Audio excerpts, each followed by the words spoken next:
Hola, buen día. ¿Qué tal? Buen día, doctora. ¿Cómo le va? Buen día, ¿qué tal? Buenos días. Bien, bien. Bueno, vamos a arrancar con el... no vamos a arrancar con el tema de hoy. Previo a arrancar con el tema de hoy me quedó pendiente uno de vuestros compañeros, que no sé si está presente ahora, me hizo una observación en la clase anterior respecto al fallo que yo había citado, el nombre del fallo que yo había citado, que creo que dije, no sé si dije Furlan, y no era Furlan el caso del cual yo les estaba comentando, sino que era, aguarden un segundito porque lo anoté para no volver a cometer el error, era Schwartz, el fallo de la Corte Interamericana de Justicia era Schwartz, el del niño, el que tenía que ver con la religión de los padres adoptantes y la religión de origen del niño.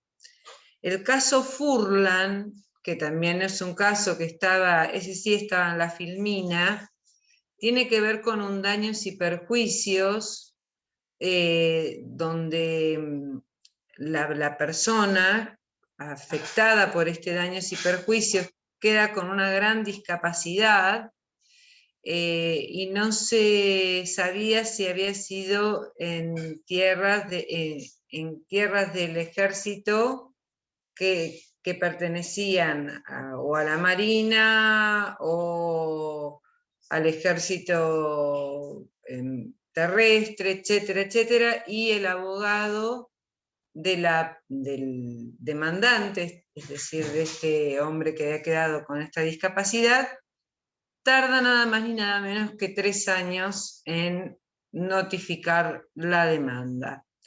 Bueno, de ahí llega a la Corte Interamericana de Justicia. Pero quería hacer esta aclaración porque yo en la clase seguí, me gustaría, si está presente la persona que me hizo esa advertencia, que por favor... Yo, profe. Carla, muchas gracias, Carla. No. No había leído, pero sí aclaré cuando mandé el material que no era Furlan. Y otra cosa que omití decir para cerrar con esto de esa audiencia preliminar que tenemos y esa audiencia de vista de causa en el proceso de oralidad de Justicia 2020, es que, ¿se acuerdan que yo les mencioné que el juez ahí resolvía sobre aquella prueba pendiente de producción, si era trascendente o no era trascendente, y advertía sobre la caducidad de instancia o la caducidad de la prueba o la negligencia en la producción de la prueba. Pero en caso de que toda la prueba se haya producido, ¿qué sucede en esa audiencia de vista de causa? El mismo juez, y en ese mismo momento, certifica el término probatorio, y además de certificar el término probatorio, le da a las partes la posibilidad de alegar in voce, alegar, es decir, de realizar sus propios alegatos, alegar sobre el bien probado, como se denomina. ¿Por qué digo in voce? Porque estamos en un proceso oral. Entonces, ¿las partes pueden alegar? Sí. ¿Qué significa alegar sobre el bien probado? Reforzar todo aquello que ha sido producido en la prueba. Es decir, volver a reiterar que los hechos que fueron objeto de prueba se han acreditado de manera, bueno, vamos a decir fehaciente, con los informes acompañados, con la pericia, eso es el alegato. Por lo general, en las audiencias orales, que eso lo tenemos más aceitado de los tribunales laborales, los alegatos son muy breves y a veces las partes directamente ni siquiera aprovechan esa oportunidad para realizarlos, son muy breves, porque hay una cuestión es que los jueces tampoco les gusta que se alarguen mucho en los alegatos. A diferencia de lo que ocurre en el proceso penal, donde en las audiencias tanto el defensor, bueno, primero el fiscal y luego el defensor, realmente en sus alegatos ponen un énfasis para llegar a la convicción del juez, ya sea el fiscal de que es culpable y su defensor de que es inocente. Es la teatralización, como dice Michele Tarufo, respecto a la prueba, es realmente una puesta en escena. Entonces, en el proceso penal se ve mucho mejor esto que acabo de mencionarles. Entonces, luego de los alegatos, ¿qué pasará? Autos para sentencia. Eso no era lo que no había cerrado la semana anterior. Creo que ahora sí quedó claro. No sé si alguno luego de la lectura tiene alguna duda respecto a esto de la audiencia preliminar, la audiencia de vista de causa, la producción de la prueba, es decir, el proveimiento de la prueba, la producción de la prueba. Si alguno tiene alguna pregunta para hacer, soy todo oídos antes de arrancar con el tema de hoy, que es demanda. Doctora, yo sí una pregunta. Sí, Graciela. Cuando dice que el juez va a tratar de conciliar a las partes en la audiencia preliminar. Sí, muy bien. ¿Qué quiere decir? ¿Que lo va a mandar a hacer ¿cómo se llama? La mediación prejudicial. ¿A mediación o no, lo hace él? Muy, muy buena pregunta para diferenciarlo de lo que es la mediación prejudicial obligatoria. En la mediación prejudicial obligatoria las partes están presentes frente a un mediador. El mediador es un abogado de la matrícula que se especializó en esta cuestión, en la mediación, y que tiene ese título habilitante como para componer el litigio, pero hay una composición prejudicial. Es decir, las partes arriban a un acuerdo prejudicialmente. ¿Y qué pasa si arriban a un acuerdo prejudicialmente? Claro, luego, el acta que labra el mediador se envía al juzgado, porque junto con el sorteo del mediador se sortea al juzgado, porque el que tiene el imperium suficiente para homologar o desestimar lo resuelto por las partes junto con el mediador es el juez. Perfecto. Entonces es una etapa, como muy bien lo indica la palabra, prejudicial obligatoria. Acá ha fracasado la mediación, por eso estamos frente ya al juez con un proceso, con una demanda, que es el tema que que vamos a tratar en el día de la fecha, la demanda. Pero muy pertinente tu pregunta para aclarar esta situación. Gracias. ¿Alguna otra pregunta? ¿No? Bueno, entonces arrancamos con el tema del día de la fecha. Antes, cuando estaba, no voy a realizar un PowerPoint, porque todas las clases si no son con PowerPoint, sino que vamos a tratar de hacer un ida y vuelta. Cuando estaba en el aula, mi pregunta era, ¿qué entienden por demanda? ahora hay casi unas 50 personas conectadas. Si quisieran abrir el micrófono cada uno, sería un poco dificultoso.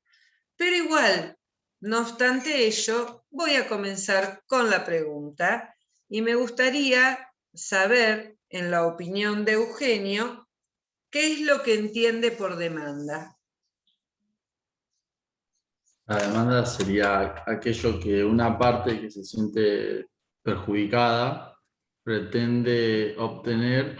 En la demanda explaya la pretensión, que es aquello que pretende obtener en su favor en el proceso. La demanda en sí es el conjunto del desarrollo de esta pretensión, y donde también invoca los hechos donde se defiende ante el juez, para luego darle traslado hacia la otra parte. Bueno, Eugenio, muchas gracias por tu aporte. No está mal. Era a lo mí, que porque dijo. también hay otro Eugenio, me parece.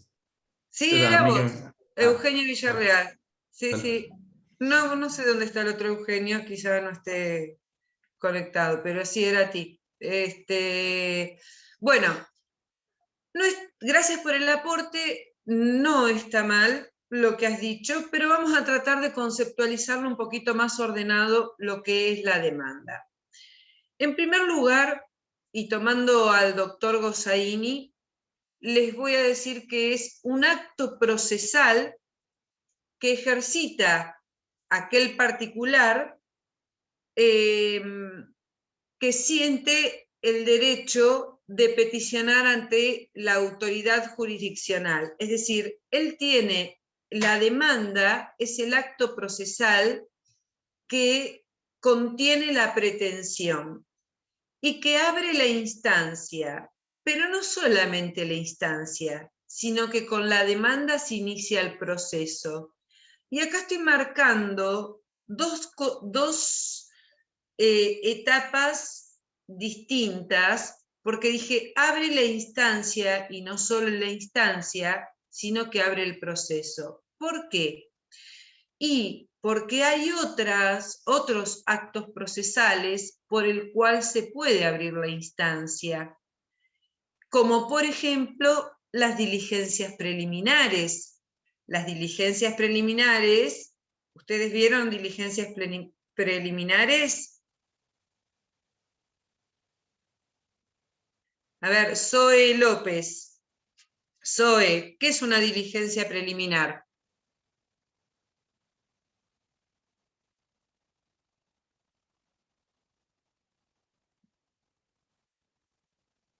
¿Tenemos problema con el micrófono? No me anda el micrófono. Bueno, por escrito, ¿qué es una diligencia preliminar?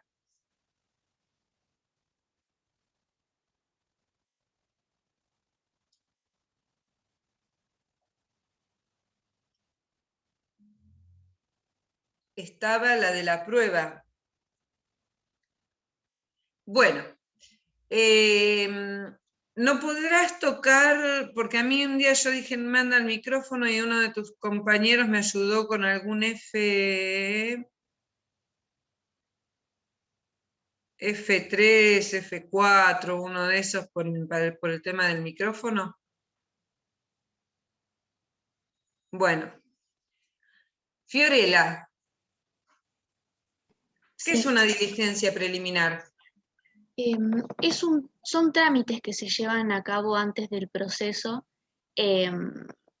para que se pueda, bueno, hay un montón igual, pero por ejemplo, para que se pueda dar bien con la persona a quien se va a demandar, en el caso de que no se la conozca, o no se sepa su domicilio también. Claro, son medidas preparatorias para que uno, como dijo, son un montón, que es un término procesal muy lindo, son un montón, son las enunciadas en el artículo 323 del Código de Procedimiento Civil y Comercial, muchas gracias Fiorella, que son varias, ¿sí? 11 o por lo menos 11 incisos debe tener el 323, son todas aquellas medidas preparatorias tendientes a que el proceso pueda ser válido, es decir, que yo demande a quien tenga que demandar, que indique la cosa mueble sobre la cual voy a reivindicar, que fije un domicilio si se está por ir al extranjero, etcétera, etcétera. Pero son preparatorias. ¿Las diligencias preliminares abren la instancia? Sí, abren la instancia. ¿Significan la iniciación del proceso? Pues no, vuelvo a insistir, por eso lo mencioné. Otro acto procesal que puede abrir la instancia es la prueba anticipada. Otro acto procesal que puede abrir la instancia son las medidas cautelares. Los remito a la lectura del artículo 207 del Código de Procedimiento Civil y Comercial de la provincia de Buenos Aires, donde van a ver que todas las medidas cautelares, excepto una, se pueden pedir previo a la iniciación de la demanda. Bueno, entonces, todo esto era para decir que este acto procesal por excelencia, que es ni nada más ni nada menos que la demanda y que contiene la pretensión, con ella se da inicio al proceso. Bueno, entonces dijimos que en esta demanda hay una petición. Bien, eso no tenemos que perderlo de vista. ¿Dónde se encuentran contemplados los requisitos que debe contener la demanda? En el artículo 330 del Código de Procedimiento Civil y Comercial de la provincia de Buenos Aires, que lo vamos a analizar, pero no para saberlo de memoria, sino para poder comprenderlo. Porque vamos a dividir a la demanda en requisitos formales. Jano, Facundo, Rodrigo, Juan Santiago y Francisca podrán prender sus cámaras. La demanda tiene requisitos formales, ya la verdad que a esta altura pedirles que prendan la cámara, ya nos conocemos, a eso voy. Y saben qué es lo único que les he solicitado. Requisitos formales, requisitos sustanciales y requisitos fiscales. Los requisitos formales realmente no traen ninguna dificultad, porque son ni más ni menos que aquellos que comienzan a partir del artículo 115 del Código de Procedimientos, que tiene que ver con qué idioma debe ser redactado, más todas las acordadas de la Suprema Corte que se han dictado, y más que nada en estos últimos tiempos, en el tiempo de pandemia, que ahora les voy a explicar cómo se interpone la demanda, es decir, antes íbamos a Receptoría General de Expedientes, ya vamos a llegar y se los voy a explicar. El idioma, la tinta, todo eso sigue siendo idéntico, no ha cambiado para nada. Hay un artículo que es de trascendental importancia, y aunque ustedes no lo puedan creer, sucede a menudo que los abogados omitan la firma en el escrito de inicio de la demanda. Ahora, mi pregunta sería la siguiente: si el escrito de demanda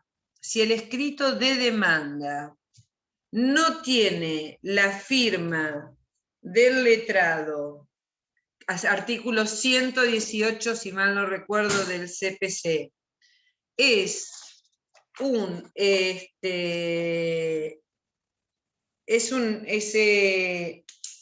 nulo? ¿Es un escrito nulo? Sí.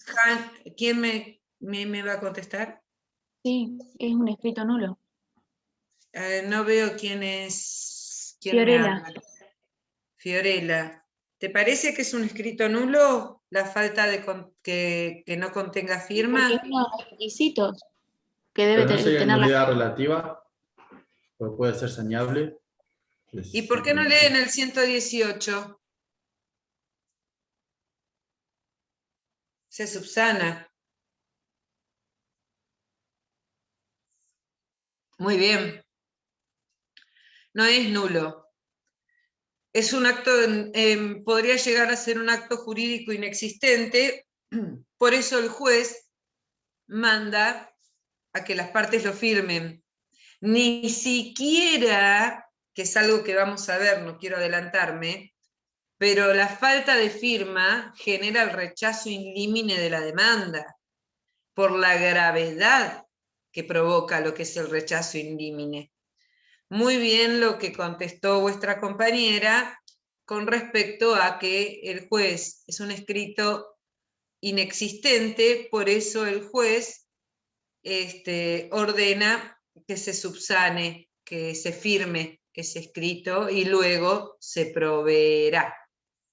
Bien, esto estábamos por los requisitos formales, y otro de los requisitos formales que es también importante es el tema de las copias. Las copias que se deben acompañar con el escrito de demanda. Esas copias que se deben acompañar con el escrito de demanda, artículo 120 del Código de Procedimientos, son tantas copias como partes existan en el proceso. Por ende, es necesario tenerlo muy en cuenta. Existe la posibilidad de exhibición de copias, que lo trae el artículo 121, que después se los invito a que lo lean, pero es cuando son muy costosas, de cuantiosa reproducción, o de difícil reproducción, etcétera, etcétera. En ese caso, el juez puede eximir de acompañar copias.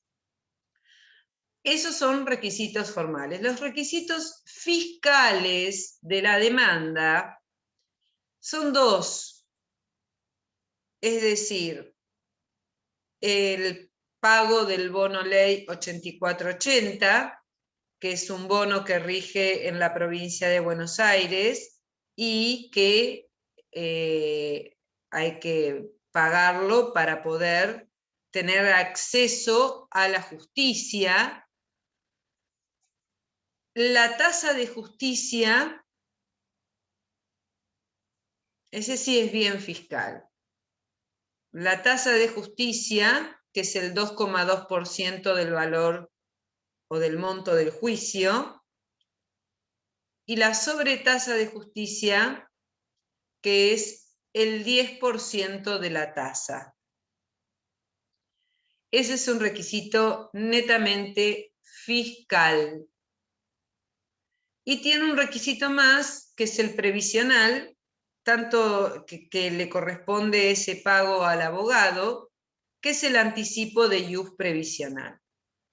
Por eso, cuando hablamos de accesibilidad a la justicia, yo en las clases anteriores les había mencionado que alguna corriente procesalista opinaba que vulneraba el principio de accesibilidad a la justicia, y también les di el ejemplo del beneficio de litigar sin gastos, que bueno, no siempre se obtiene el beneficio de litigar sin gastos. Guillermo Lier. Son los que tienen la máquina prendida, no la... Facundo y Rodrigo Brian, les estoy anotando porque Facundo no sé el apellido, y Rodrigo Brian no prendió su cámara, así que es ausente. Bueno, y los requisitos sustanciales del 330. El primer inciso y el segundo inciso hacen referencia al nombre y apellido al nombre y al domicilio del actor y del demandado. En realidad, este inciso es muy importante porque tiene que ver con la legitimación tanto del actor como del demandado para estar en juicio. Por eso es tan importante el nombre de las dos partes. Por el derecho de defensa en juicio, es decir, el demandado tiene el deber de saber, tiene el deber de saber quién. Guillermo no sé. Ah, sí, ahora la aprendiste, sí, pero recién la habías apagado. No hablemos más de las cámaras porque me voy distrayendo y el tema importante es la demanda. El que no se quiera conectar ya sabe cuál es la consecuencia. O me escribe después a mi mail, pero no quiero hablar más ya del tema de las cámaras. Estamos en abril, las clases las comenzamos en marzo. Discúlpenme todos aquellos que sí prenden sus cámaras en tiempo y en forma y que están mirando mi cara a esta hora de la mañana. Todos aquellos que no la prenden y si tienen alguna dificultad me van a escribir a mi mail personal, pero no hablamos más a partir de hoy. Bueno, entonces, hacia el derecho de defensa en juicio. Entonces estamos hablando, por un lado, de la legitimación procesal, tanto del actor como del demandado, en principio del actor. ¿Por qué del actor? Y porque el juez va a hacer un examen de admisibilidad de la demanda y va a observar si ese actor está legitimado, es decir, es el titular del derecho sustancial que se debate o se va a debatir en ese proceso. Con respecto, eso por un lado la legitimación. Por el otro lado, hay otra cuestión que va a observar el juez y que se desprende del nombre. Lo que va a observar el juez es si tiene capacidad procesal para estar en juicio. La capacidad procesal para estar en juicio es distinta de la capacidad civil y sigue trayéndonos algunos conflictos, porque para el derecho procesal debe ser mayor de edad para poder estar en juicio, mientras que con la reforma que se realizó en el Código Civil y Comercial de la Nación, en el artículo 26, habla de la capacidad progresiva y teóricamente podría ser parte el niño, niña y o adolescente a partir de los 13 años en el proceso. Ya no solo la convención, es decir, nuestro artículo receptó la Convención Internacional, nuestro artículo 26 del Código Civil y Comercial de la Nación receptó la Convención Internacional de Niños, Niñas y Adolescentes, pero agregó a este derecho a ser oído que ya tenían en el proceso, agregó la posibilidad de ser partes en el proceso. Y para eso está la figura del abogado del niño. Bueno, entonces acá tenemos, ¿y el problema dónde está? Y el problema está en algo que yo les mencioné en las clases anteriores y que quizá lo mencione en varias oportunidades más, el tipo de juez que tengamos frente a nosotros. Es decir, si es un juez garantista, quizá no admita la presencia de un niño o niña o adolescente en el proceso, en cambio si es un juez activista o publicista, sí lo admita. Eso es el código del juzgado o el tipo de juez que tenemos frente a nosotros. Entonces, nombre, ¿para qué? La legitimación, la capacidad, y acá viene otra cuestión más que la voy a dejar para un poquito más adelante. Y el domicilio, las partes, en este caso el actor, y luego será el demandado, al momento de interponer la demanda tiene la carga procesal de denunciar su domicilio y de constituir domicilio procesal dentro del radio del juzgado y el domicilio electrónico. Artículo 40 del Código de Procedimiento Civil y Comercial de la Provincia de Buenos Aires. Es una carga la constitución del domicilio. Y el demandado, no, ¿por qué tendrá que constituir domicilio? Y uno lo primero que va a pensar es para notificarle la demanda. No está mal la respuesta si fuera esa la que hubiesen elegido. Pero en realidad una de las cuestiones más importantes con respecto al domicilio hace a la competencia del juez, excepto en cuestiones patrimoniales que ya sabemos que son prorrogables.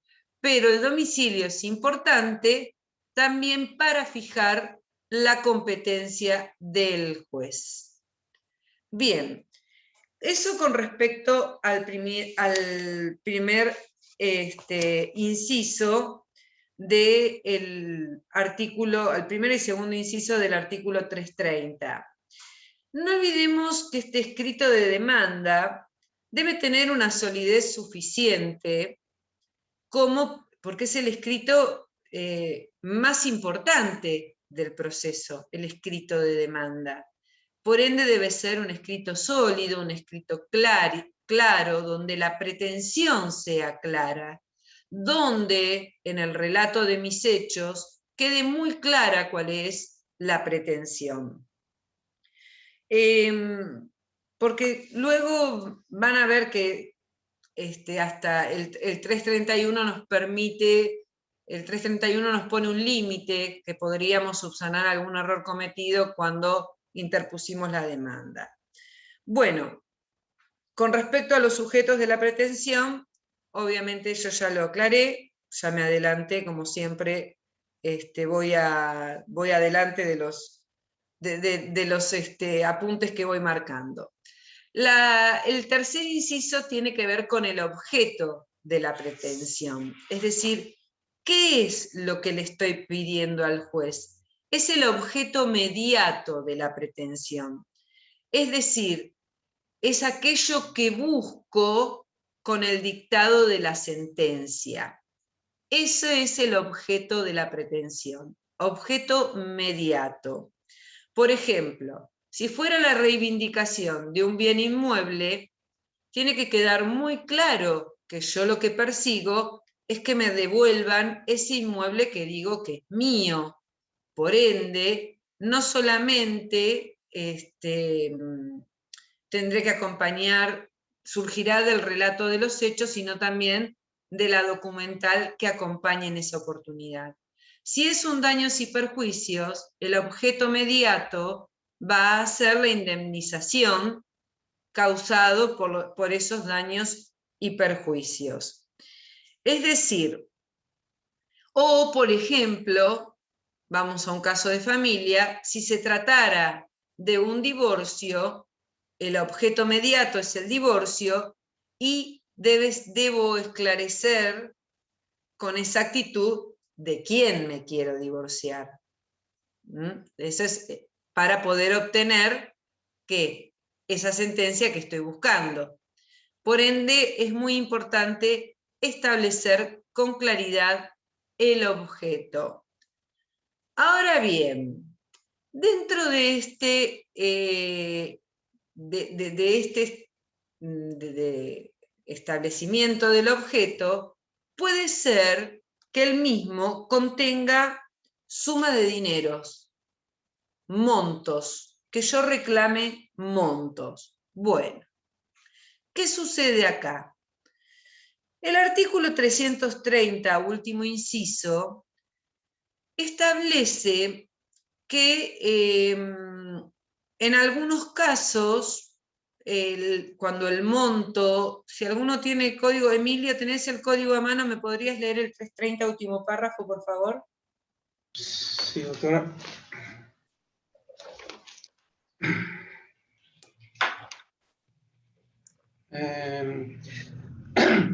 La demanda deberá precisar el monto reclamado, salvo cuando el actor no le fuere posible determinarlo al promoverla, por las circunstancias del caso, o porque la estimación dependiera de elementos aún no definitivamente fijados y la promoción de la demanda fuese imprescindible para evitar la prescripción de la acción. En estos supuestos no procederá la excepción por defecto legal.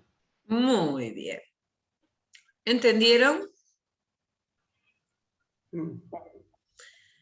Parece muy sencillo este último párrafo. En primer lugar, cuando uno interpone una demanda, tiene el deber de establecer el monto ¿Por qué? Y porque yo no puedo reclamar un daños y perjuicios sin montos y decir, bueno, su señoría dependerá de las pruebas que se producirán en autos. Estoy vulnerando el derecho de defensa en juicio. ¿Por qué creen que digo que estoy vulnerando el derecho de defensa en juicio, Delfina? Entiendo que porque la otra parte no sabe lo que se le está reclamando en sí. Muy bien, tenés razón. No sabe, no es lo mismo reclamarle 50 que reclamarle 100, ¿no? Entonces, estoy vulnerando el derecho, ojo con ese acápite, porque el monto, cuando estamos reclamando una pretensión que contiene monto, mínimamente lo tenemos que establecer al monto. Y utilizamos aquella frase que dicen lo que más o en menos surja de las pruebas que se produzcan en autos, o para no caer en una pluspetición inexcusable, decimos en lo que más o en menos vuestra señoría considere de las pruebas producidas en autos. ¿Por qué? Digo, no es lo mismo reclamar 50 que reclamar 100, y digo esto porque, por ejemplo, el demandado no solo vulnera el derecho de defensa en juicio, sino que además el demandado podría allanarse en vez de contestar la demanda. Le reclamo 50 y me dice, te los pago, y ahí se terminó el pleito. Acá es muy, pero muy específica la situación, porque no quiero dejar pasar esa I griega que lee Emilio en el último párrafo del artículo 330. Es decir, no será necesario consignar el monto cuando esté por ocurrir la prescripción de la acción. Entonces, yo interpongo la demanda con un solo objetivo: interrumpir la prescripción. Ahora, luego, su señoría, estableceré el monto aproximado, porque no, si vuelvan a leerlo, entonces no será pasible de defecto legal. Claro, si estaba por acontecer la prescripción, el artículo dice y, no dice o. Es una conjunción. No estoy acá enseñando gramática, literatura, no, pero para que lo tengan en cuenta, que es el único efecto o el único caso en el que yo podría eximirme de fijar el monto, es porque interpuse la demanda al solo efecto de interrumpir la prescripción. Pero deberé en algún momento establecer el monto que estoy reclamando. ¿Quedó claro?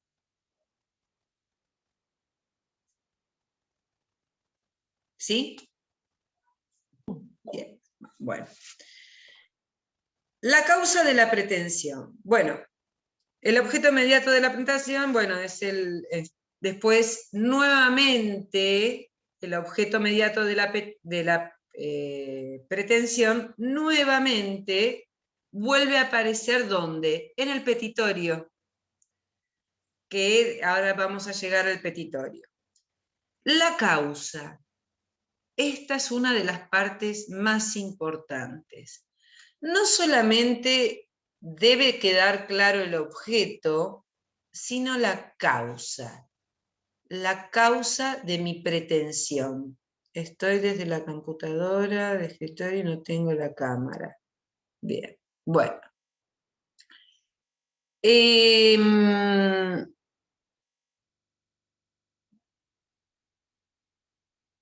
La causa y el objeto. Sí, gracias, porque ya les dije que la cámara Porque me fija tiene... el objeto, si uno Sí, no, fija el no. objeto, Una cosa ya es no la... se puede variar ¿Qué, la demanda. Marcela? No, que usted dijo del objeto y la causa, que una vez que está el objeto no se puede variar. o algo, no me acuerdo, algo así. No, Pero- iba a arrancar a explicar la causa. Ya había explicado el objeto. El objeto debe estar claramente determinado. Pero en la causa, acaba mi narrativa, no la que les estoy exponiendo ahora. Es lo que voy a escribir. Voy a narrar cómo acontecieron los hechos.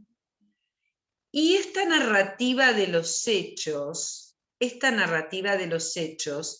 debe ser muy clara, muy precisa, de una sencilla lectura, no con términos ampulosos, no con reiteraciones que terminen confundiendo al juez.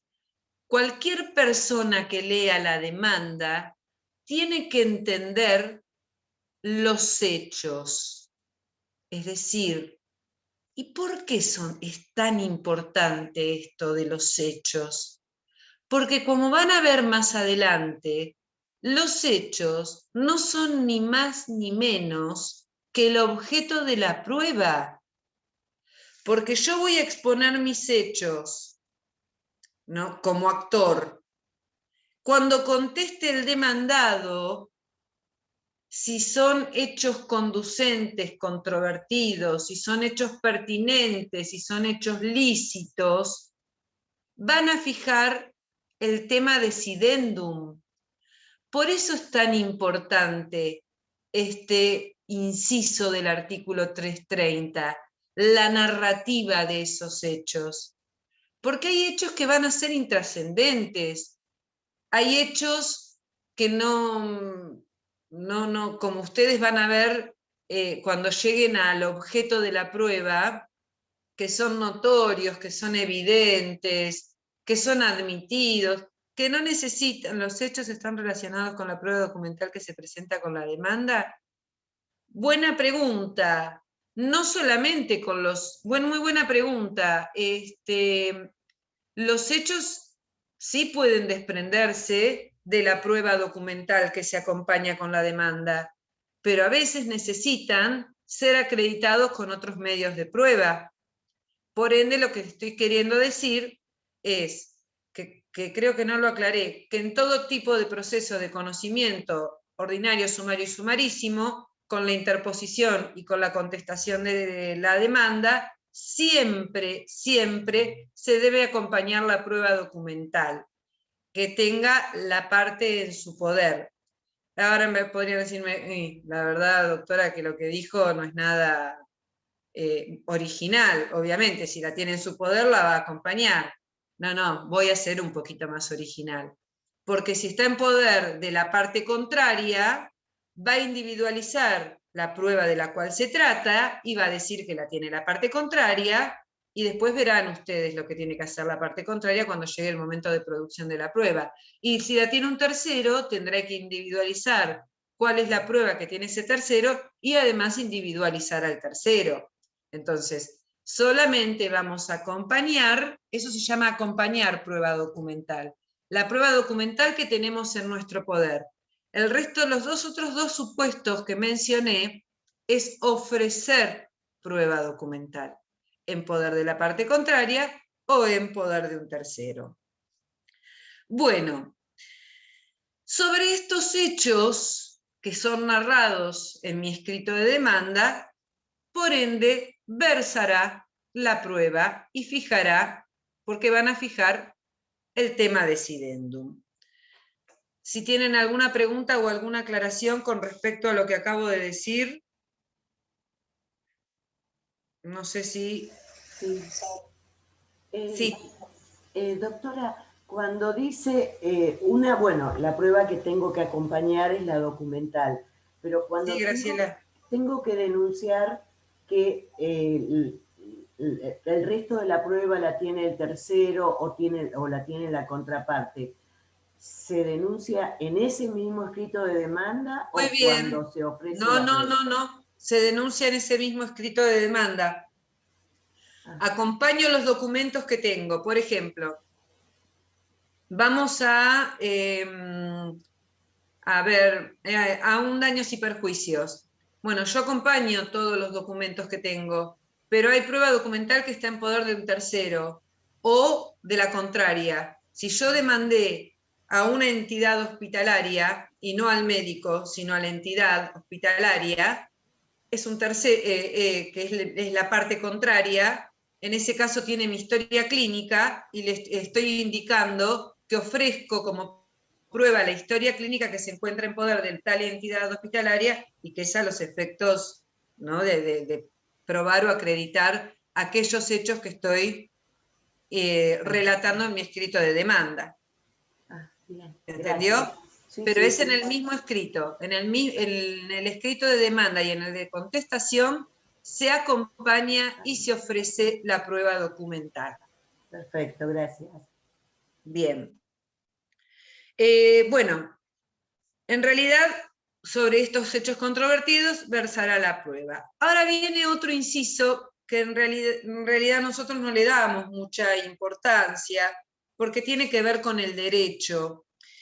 ¿Es necesario que las partes fundamenten su pretensión o fundamenten su demanda o los hechos esgrimidos en su demanda en el derecho? ¿Qué opinas, Gabriela?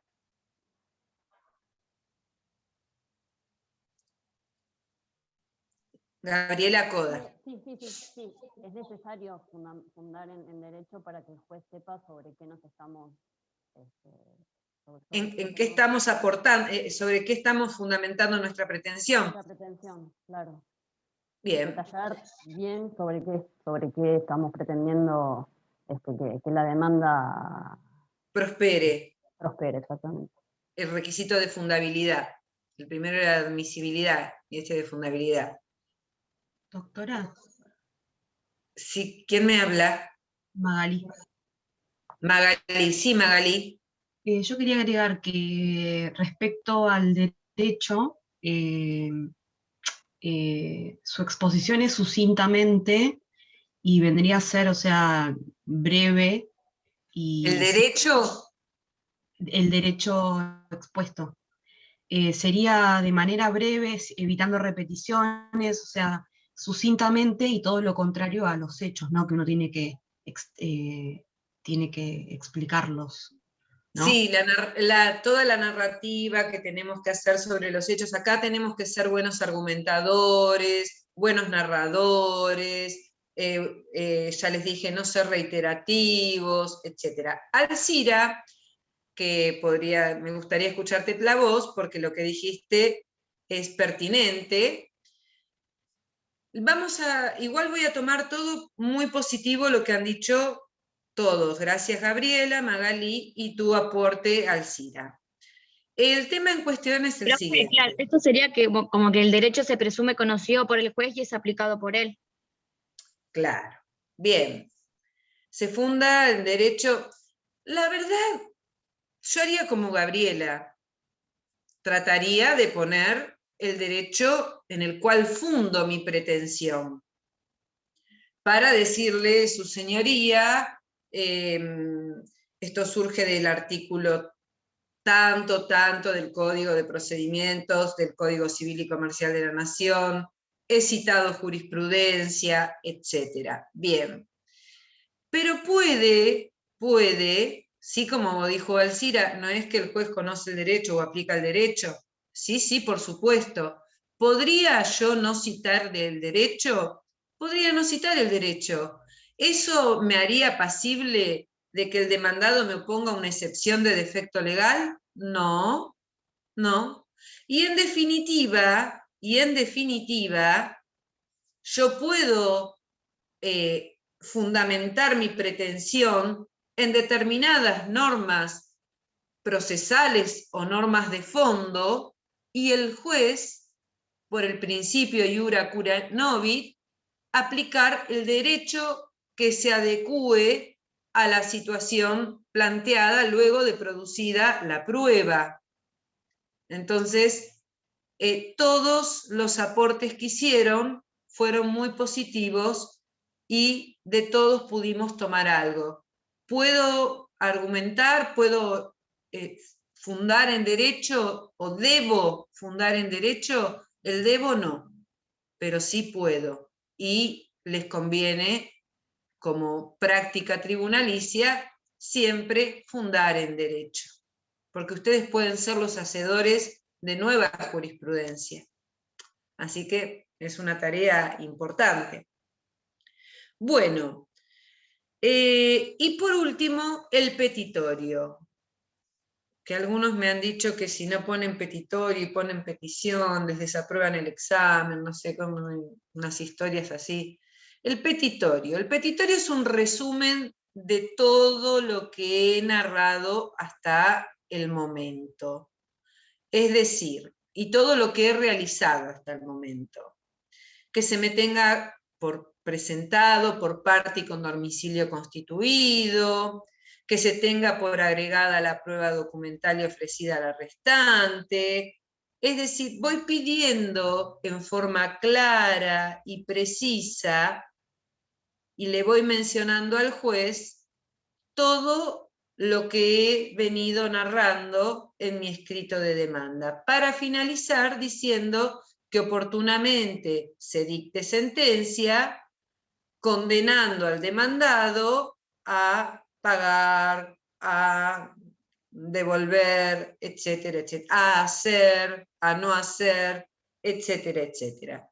El petitorio sí tiene que estar.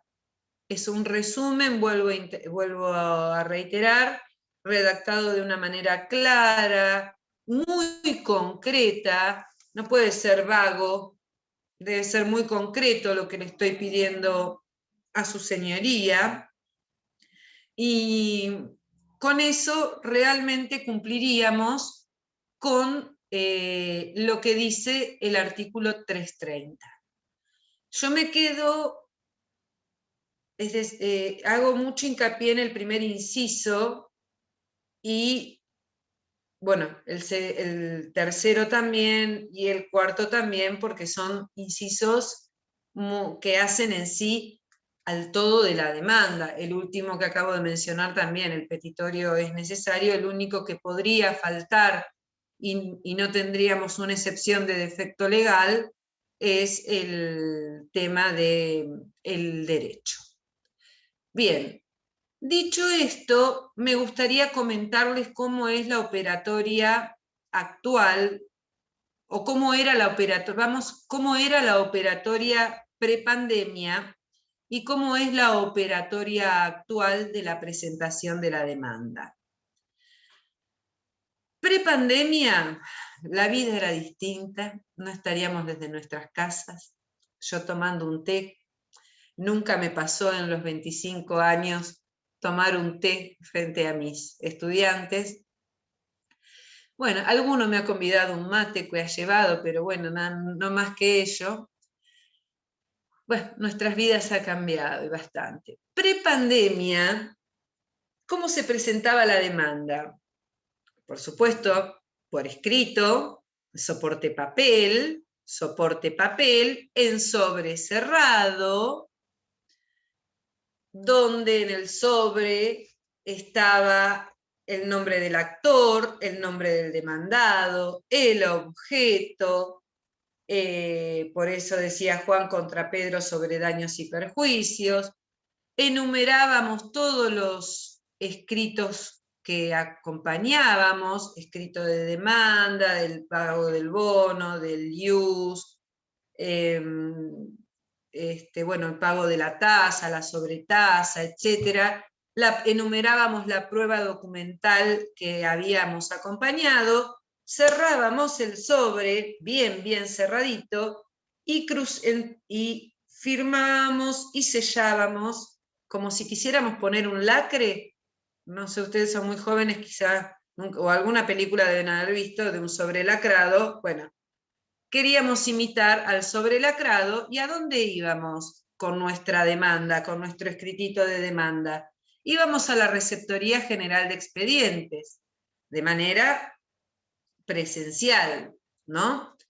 Y en la Receptoría General de Expedientes observaban si estaban cumplidos todos estos recaudos que acabo de mencionar, ponían unos sellos y al día siguiente o al segundo, o al segundo día pasaba y había un papelito, porque me olvidé de decirles algo muy importante, porque existe la planilla, sigue existiendo la planilla de Receptoría General de Expedientes, donde nos decía en qué juzgado había recaído. Se sorteaba el expediente y recaía en alguno de los 16 juzgados civiles y comerciales, o en el contencioso administrativo, o en el laboral, dependiendo de la competencia en razón de la materia.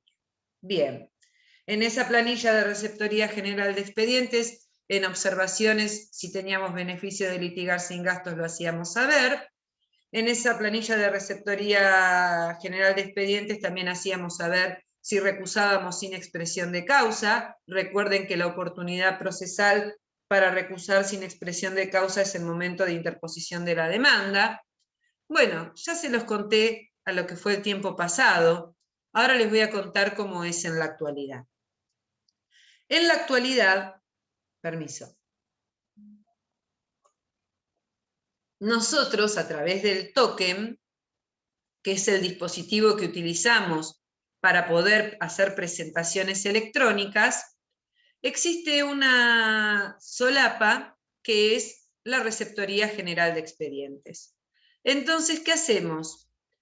Cargamos en la planilla, esa planilla de Receptoría General de Expedientes, si ya hubo mediación prejudicial obligatoria, es decir, en la planilla esta de Receptoría General de Expedientes vamos a poner cualquiera de las dos observaciones, que es para que se sortee mediador o para que vaya al juzgado ya designado, porque recuerden que cuando se sortea mediador también se sortea juzgado. Vamos a suponer que ya hubo mediación.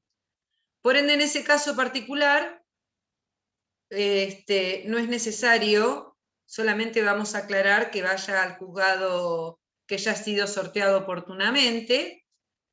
¿Qué vamos a hacer con esa documentación? Vamos a tener que escanearla toda, la planilla, el documento del actor, la demanda, los documentos que acompañemos, los vamos a tener que escanear a todos y subirlos en el formato PDF que nos exige la Suprema Corte de la Provincia de Buenos Aires, que no es cualquier PDF, es un PDF específico, que no me acuerdo si es 1.7 o 1.4, pero bueno, eso no, la verdad no es una cuestión de fondo en este momento. Cuando ustedes estén con el token en la mano, van a ver cómo tienen que subir el escrito electrónico.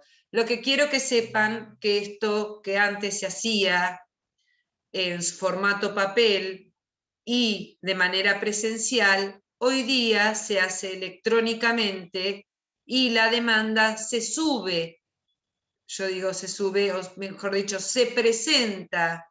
Nosotros estamos acostumbrados a decir, perdónenme, en el léxico vulgar, se sube porque ¿a dónde lo estamos subiendo? En una computadora estamos escaneando con un PDF, estamos enviando a ese juzgado la demanda en soporte digital, con toda la documentación en soporte digital.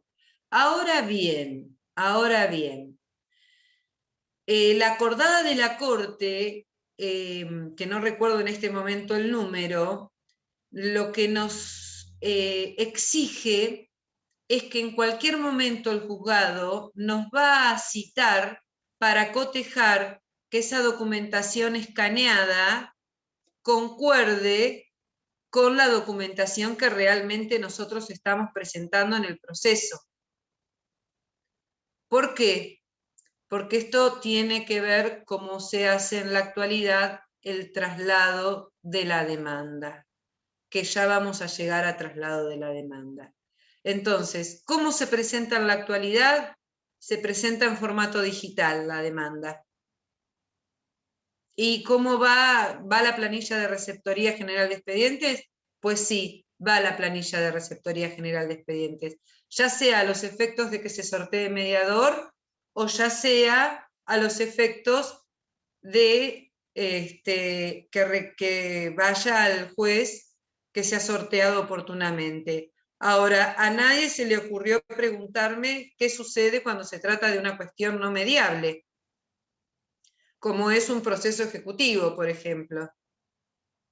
Bueno, en ese caso, directamente haré la observación de que se trata de una cuestión no mediable, por ende que se sortee juzgado, que se sortee juez, que entiendan el asunto.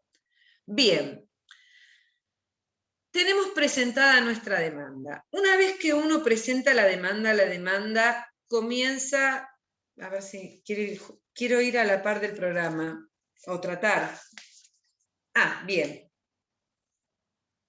Constituimos domicilio electrónico, domicilio real. Lo único que me faltó es que cuando presentamos nuestra demanda tenemos la posibilidad de hacerlo de 3 maneras diferentes.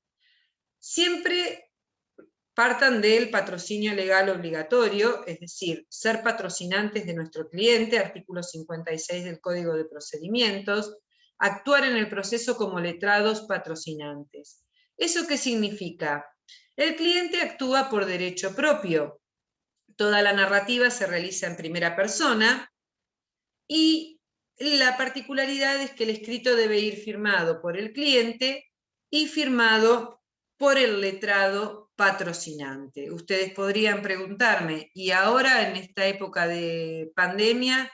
Bueno, en esta época de pandemia el escrito de demanda debe ir firmado por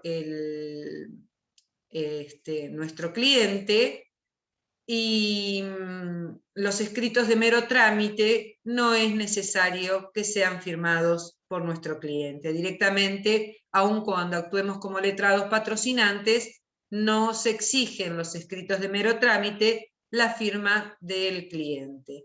Bien. Podemos actuar como letrados. Cuando actuamos como letrados patrocinantes somos ni más ni menos que los directores de ese proceso, hacemos la dirección técnica del proceso. No puede cualquier ciudadano ir a presentarse en un juzgado con un escrito de demanda. ¿Por qué aclaro esto? Porque nos ha pasado en exámenes donde preguntamos si es necesario que la parte vaya representada por un abogado y nos dicen que no, que si chocó, él directamente puede ir y presentar su demanda, y bueno, debo decirles que no. Vamos al 56 y vamos a ver que existe, por suerte, porque si no, no tendríamos trabajo. Imagínense que cualquier ciudadano de a pie podría ir y presentar una demanda ante cualquier juzgado que considere pertinente la competencia. Bien. Como letrado apoderado puedo ser apoderado con poder general, o apoderado con poder especial. Con poder general es porque me han otorgado un poder para representar a esta parte en cualquier tipo de procesos. ¿Y cómo acredito la personería en ese caso en particular? ¿Cómo crees, Rodolfo, que acredito la personería mientras yo tomo otro sorbo de té?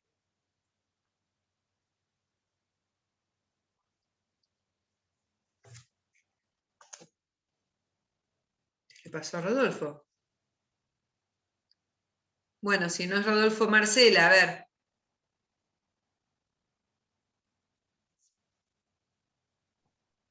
Sí. Bueno, ¿cómo acreditaría? ¿Cómo acreditas la El poder personería? general es un poder que se hace ante la escribanía, Sí. donde consta todos los datos del abogado, supuestamente, supongamos que es así, y los datos que otorga el poder para Del mandante y el mandatario. valer algún Pues bueno, reclamo, claro, del mandante y mandatario. para no extendernos. ¿Contrato de mandato es? ¿Cómo, perdón? ¿Hay contrato de mandato?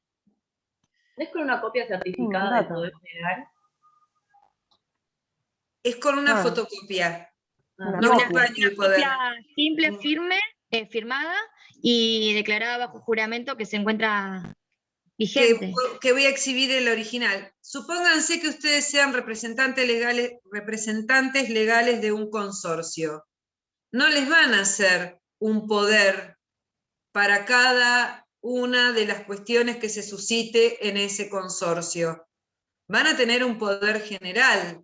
El administrador tiene un poder general, ¿no? Entonces se puede presentar, y lo que presenta, cuando yo dije cómo acredita la personería, ¿levantaste la mano, Rodolfo?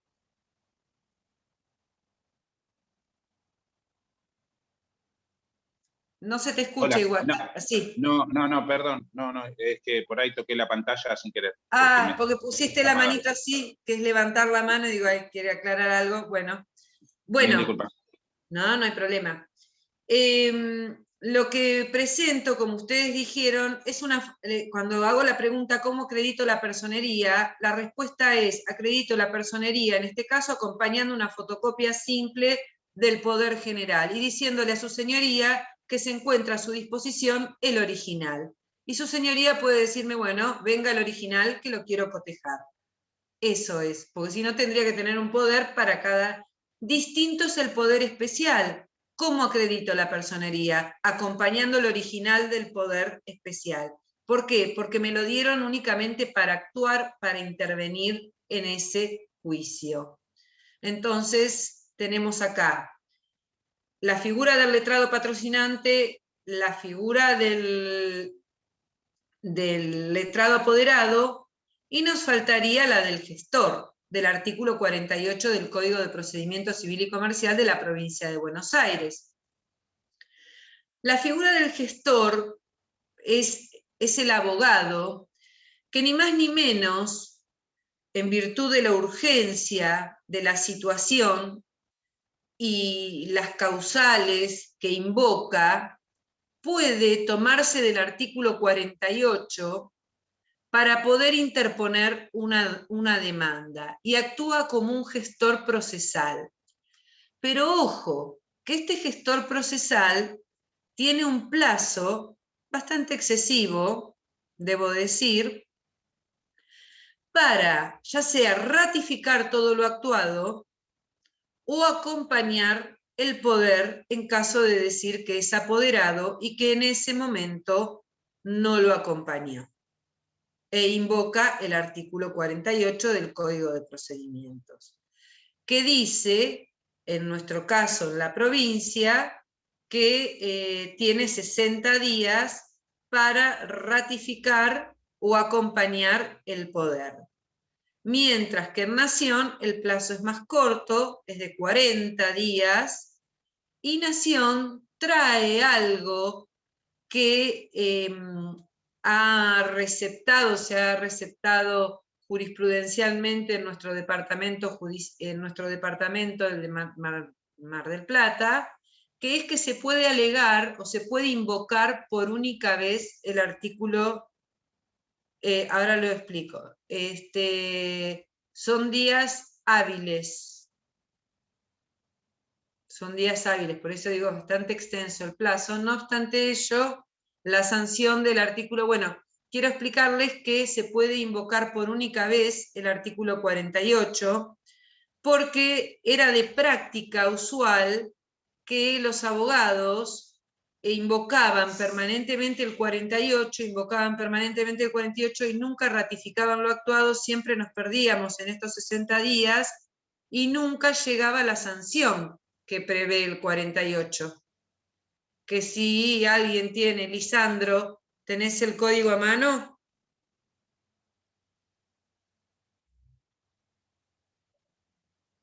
Se me fue Lisandro. Bueno, acá estoy. Acá está, el artículo 48. Lee la sanción que trae. Será nulo todo lo actuado por el gestor y éste pagará las costas causadas sin perjuicio de la responsabilidad por los daños ocasionados. ¿Quién es el gestor? El abogado.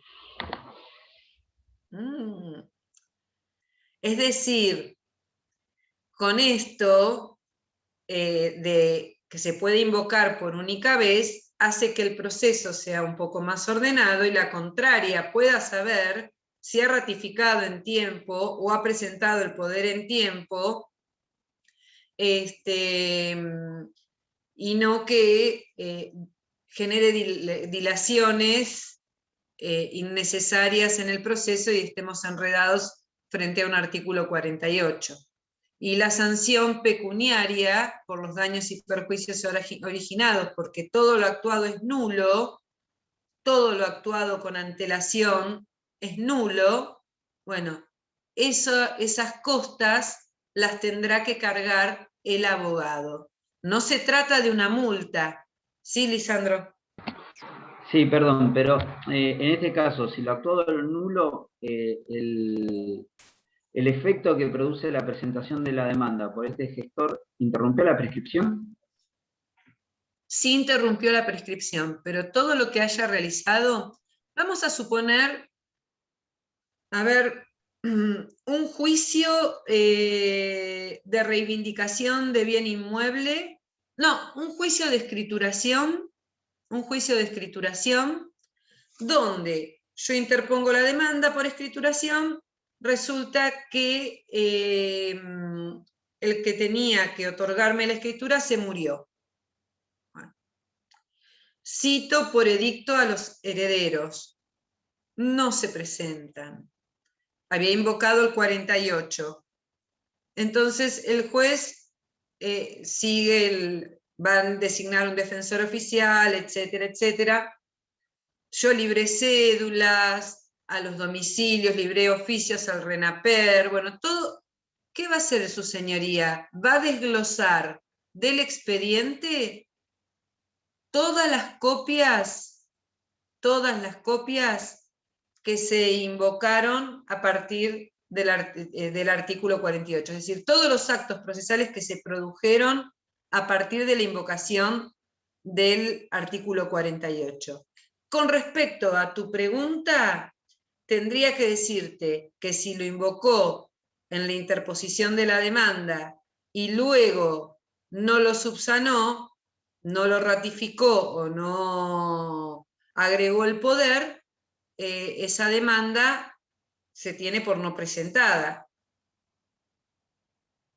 Muy, muy, muy buena pregunta. Bien, y el efecto que genera es, ¿podré presentar nuevamente? Yo me preguntaría, ¿podré presentar nuevamente la demanda fundada en los mismos hechos?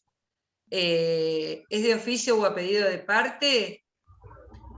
Podría ser de oficio o podría ser a pedido de parte. Por lo general lo pide la parte, a que se decrete la nulidad. En ese caso en particular, tendríamos que ver si no está prescripta la acción, porque podría volver a presentar la demanda. Pero si está prescripta la acción, no. Perdón, doctora, recién usted dijo que no se había presentado de la otra parte nadie en el expediente. Esto no se ratificó lo actuado.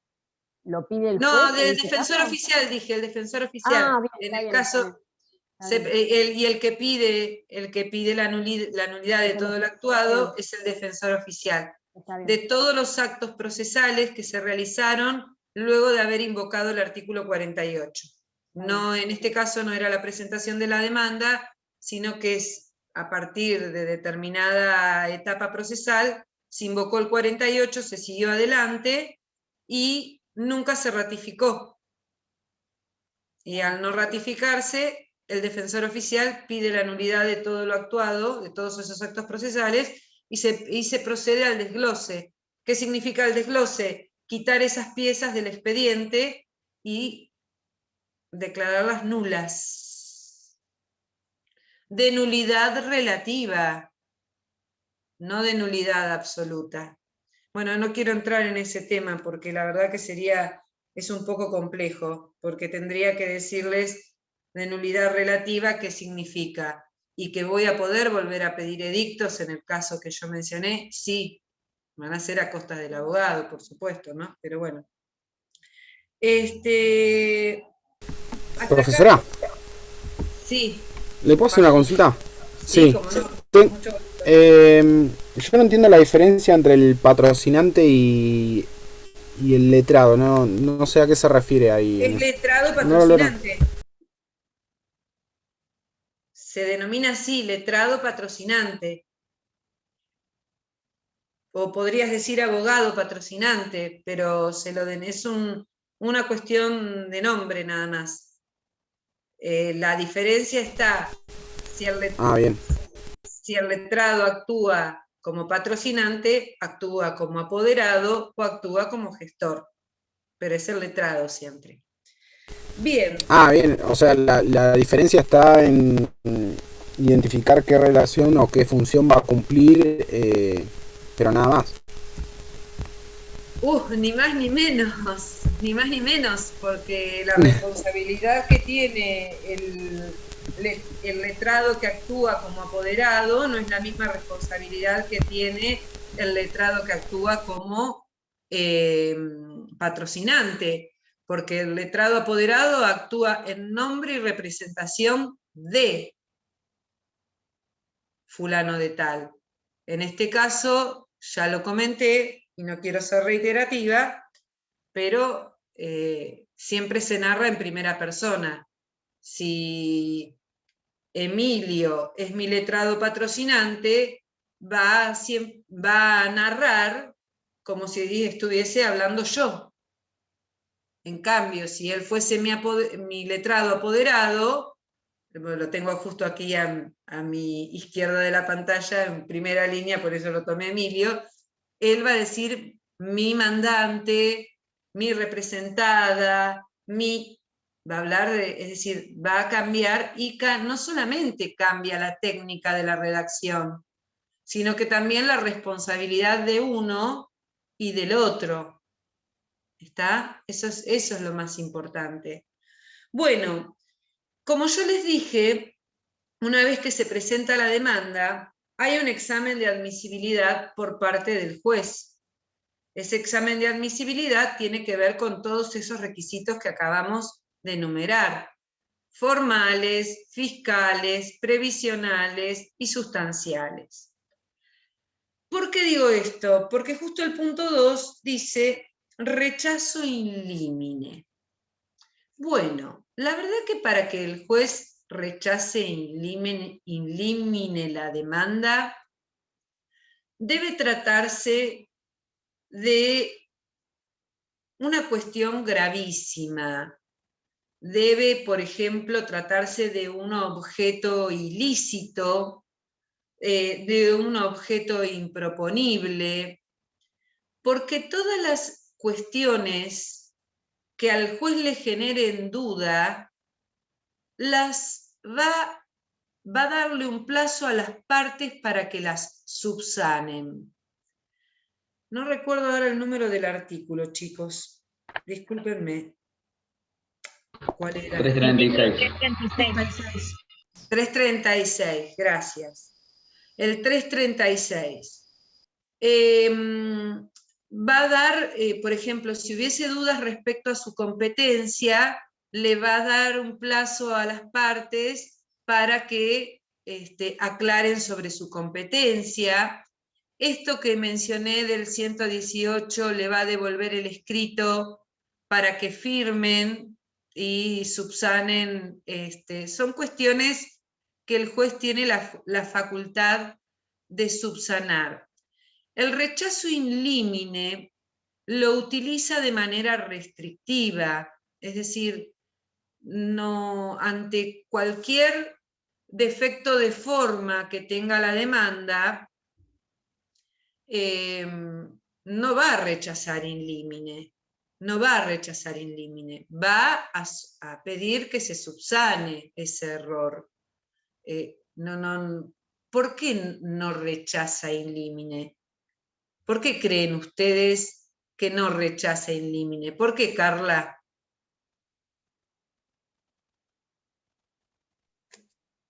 Y porque estaría privando el acceso a la justicia, creo yo, en primer lugar. Bueno, no voy a decir que está mal, pero lo que en realidad genera con el rechazo in limine es no tener por presentada la demanda. Y si estaba por prescribir, claro, por eso, Néstor. Es decir, excepto, vuelvo a insistir, cuando estamos frente a un objeto ilícito, en donde la va a rechazar porque es inviable una demanda con un objeto ilícito o un objeto improponible. Ustedes quizá vean improponibilidad de la demanda y me gustaría saber si alguno sabe lo que es un objeto improponible. Lautaro. Por ejemplo, sería el reclamo de una deuda por juegos de azar. El reclamo, porque ahí más que un objeto improponible, el objeto no es lícito. ¿Sería algo imposible de lograrse? ¿Y qué sería algo imposible de lograrse? Algo ilícito puede ser, no sé. Otra vez volvemos con lo ilícito. ¿Qué, Cuando Juan se Santiago? reclama el cumplimiento de un contrato de objeto prohibido, por ejemplo. Ahí estamos frente a un objeto prohibido. Me había olvidado de mencionarlo. No. Bueno, Leisa nos dio un ejemplo cuando le pido al juez que quiero tocar el cielo con las manos. Sí, sí, ese sería un objeto improponible. Pero vamos a algo un poquito más. Un profesor que quizá alguno lo escuchó el nombre, que dio durante muchos años esta asignatura, decía que Mar del Plata estaba apodada como la ciudad feliz, y es como si alguien viniese de vacaciones y llueve todos los días, entonces interpone una demanda contra el municipio porque esa felicidad que parecía garantizada no fue de tal manera. Bueno, pero vamos a algo que podamos verlo un poco más realista, porque uno puede decir, ¿quién se le puede cruzar por la cabeza? Es lo mismo que si voy a Córdoba y no sale el cucú. Me voy a demandar a la ciudad, a Villa Carlos Paz, porque el cucú no salió. Bueno,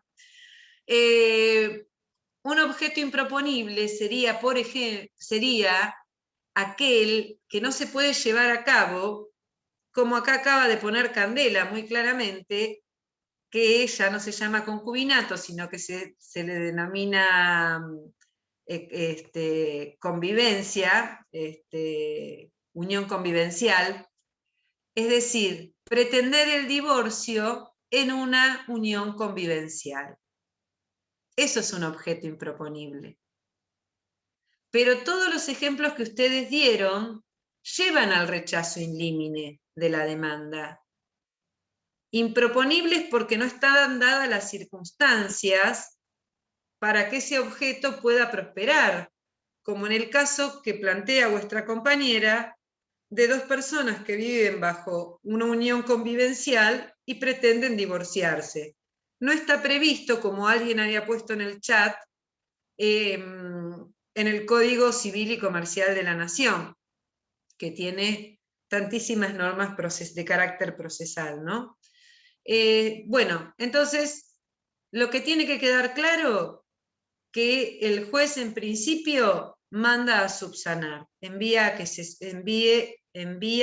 subsanen aquellos defectos de forma, a que se aclare sobre su competencia, a quien dice que presentó un poder y no lo presentó, le da un plazo también para que lo presente, si mal no recuerdo de 5 días. Bueno, todas esas cuestiones son subsanables. Pero las que ustedes nombraron, por falta de legitimación activa, sí, Leandro, puede rechazar in limine la demanda. Ahora, ojo, tiene que surgir muy claramente de la documentación, es decir, estamos frente a lo que denominamos falta de legitimación manifiesta. Tiene que surgir muy claramente de la documentación que se acompaña en autos que no es el titular de la relación jurídica sustancial que luego se va a debatir. Porque si no el juez espera a que lo haga ¿quién? El demandado, o ponga la excepción. En ese caso, la pregunta es muy pertinente, muy buena pregunta, muy buena apreciación, pero es muy, permítanme decirles un término, es muy finito. Ese examen de admisibilidad tan profundo tiene que ser tan manifiesto que el juez rechace in limine y no espere a que venga el demandado a contestar o a oponer la excepción de falta de legitimación manifiesta. Muy buena pregunta y creo, no sé si quedó claro con la respuesta. Bueno, pensaba avanzar, no me queda mucho más, pero como ya son y 27, de acuerdo a lo que leo en la computadora, no quiero demorarlos, porque sé que algunos se van a cursar otras materias. Estoy buscando entre todos los papeles, imprimí la lista, y así ponemos los presentes. A Sara la había visto, Sara Leto. Hoy es 7 de abril. Sí, Gracias. profe. Sí, 7. Menos mal que ustedes están mejor ubicados que yo en tiempo y forma. Álvarez Pose Gustavo, no lo vi. ¿A dónde está? Ah, porque estás como Gustavo de presente. Irma Marina Alejandra, ausente. Canales José María, no lo vi nunca. Ausente. Carrera Magalí, sí, la vi, presente. Carreres Leandro estaba, ¿o no? Sí, doctora. Sí, presente. Gabriela también.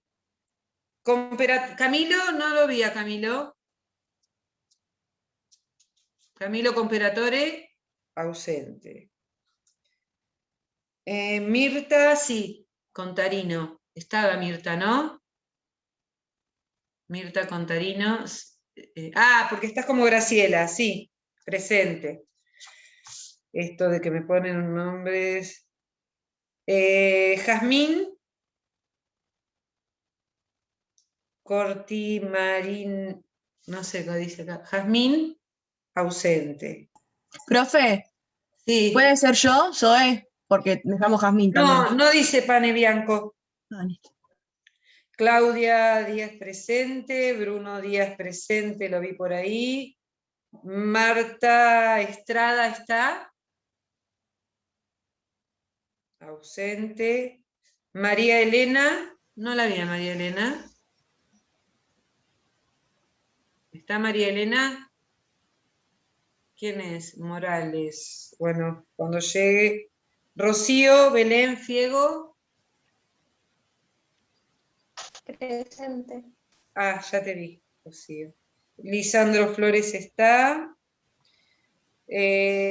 Tomás Francescone. Ausente. Daniela, yo creo que la había visto. Ah, sí, te había visto. Karen Gabilondo. Presente. Nos vemos en la próxima, los que sí se pueden retirar, los que ya fui poniendo. Antonella Guerre. Si ustedes vieran cómo tengo que leer. Acá, profe. ¿A dónde estás, Antonella? Ah, no, pero no es Percelo. Es Guerrendía. Sí, pero si ustedes vieran cómo está la lista, es casi. ¿Dónde está la otra Antonella? Acá. Ah, estás ahí. Leisa estaba. Jano también. Lorente Delfina. Acá. Ah. Gracias a todos por las intervenciones. Para mí son de maravilla porque estaba acostumbrada al ida y vuelta en clase. Mancilla. Alfredo. Acá estoy, profe. Facundo. Ah, Facundo. Qué bien, Facundo. Joaquín Marchetti. Acá estoy. No te había visto nunca la cara, Joaquín. ¿Es la primera clase que No, tenés no, estoy en conmigo? todas. No, no, Ah, no. te estaba mirando. Cristian Daniel Molinari, ausente. Juan Emilio está presente. Rodolfo está presente. Moyano Matías. No está. Lucía, bueno, Narváez González, Lucía. Ausente. Gianfranco me parece que lo vi. ¿O no? Acá, profe. Sí. Graciela Susana. ¿Dónde está? No está, ausente. Aimé, no la vi nunca, no la escuché nunca, Aimé. Ausente. Carla Romero está, Rosselló, Franco también, ¿no? Franco Sebastián Rosselló. No, ausente. Rugiero, Juliana, ¿estás presente?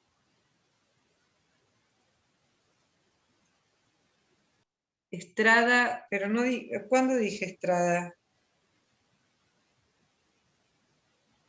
Ruggiero, Juliana. No está. 7/4.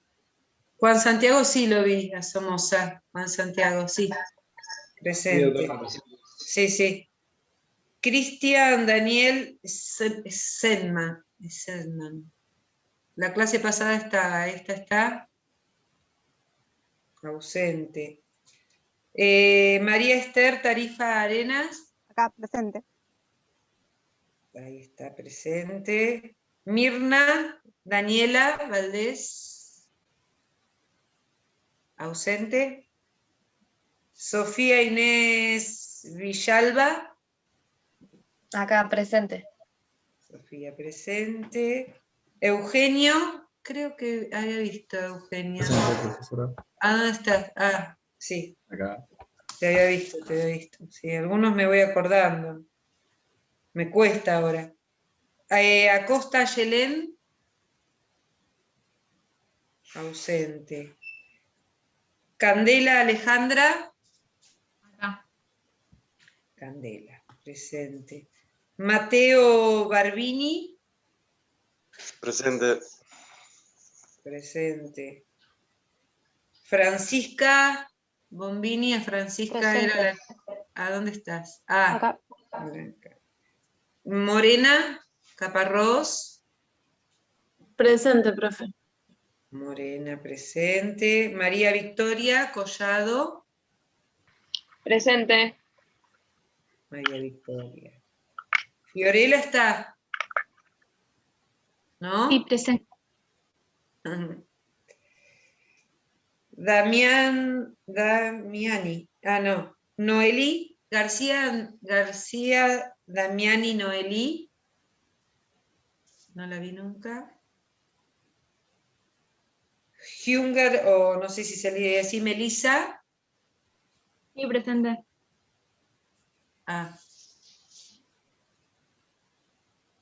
Y Garza Néstor lo vi, hizo unos par de aportes. Nicanor está, ¿no? Sí. Presente. Qué listo. Ya va, pobre los últimos serán los primeros. La próxima empiezo al revés. Que será Guillermo Salvador. Liegri, lo vi, me parece que lo vi a Guillermo. Sí. López Freidenberg. Zoe, Agustina. Eso, bien. Sofía Miner la vi. Alcira también la vi. Rodrigo, no sé, tiene el problema de la cámara, está ahí. Pagani Gonzalo. Presente. ¿A dónde está? Ahí. Bien.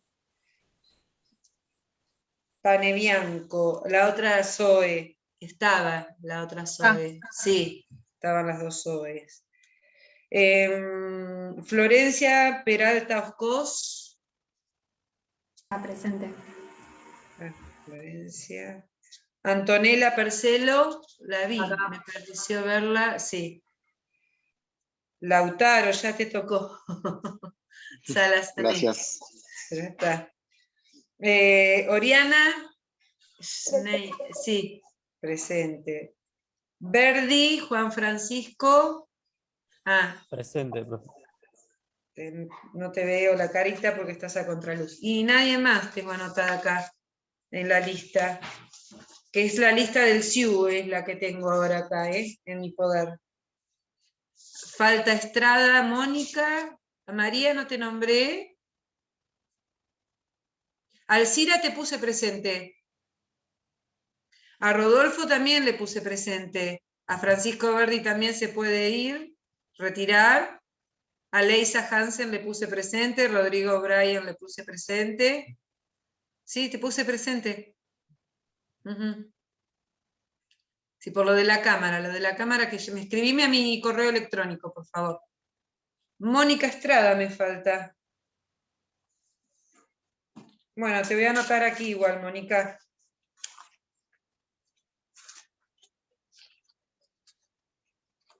Y María creo que te nombré, ¿o no? María Tarifa. A mí sí me nombró. Bueno, Sí, me podés nombró. retirarte si gustás. Nos quedamos con Mónica acá nada más. Nos vemos el próximo miércoles. Mónica Estrada.